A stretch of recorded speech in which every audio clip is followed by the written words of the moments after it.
இந்த நிலையில ராம்குமாரை கைது செய்த போது நடந்தது குறித்து விளக்குகிறார் அவருடைய பக்கத்து வீட்டுக்காரர் இதயத்துல்லா.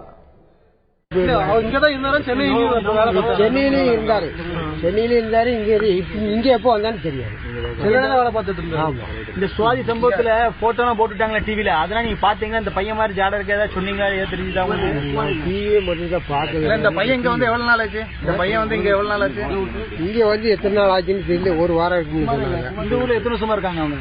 எங்க உங்க வீட்டு பக்கத்துல எத்தனை வருஷமா இருக்காங்க?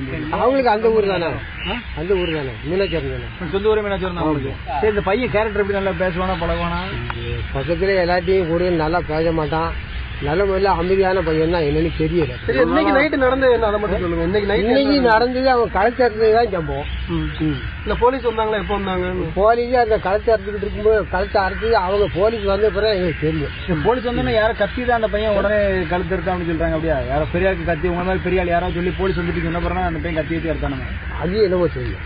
நான் தூங்கிட்டு இருந்தவன் சத்தம் கேட்டா பிறகு வெளில வந்தவன். பக்கத்துல சொந்தக்காரங்க பையன் வந்து இந்து, நான் முஸ்லீம். நம்ம சப்போர்ட் பண்ண அவங்க பீஸ் கூப்பிட்டாக்கல நம்ம வந்து.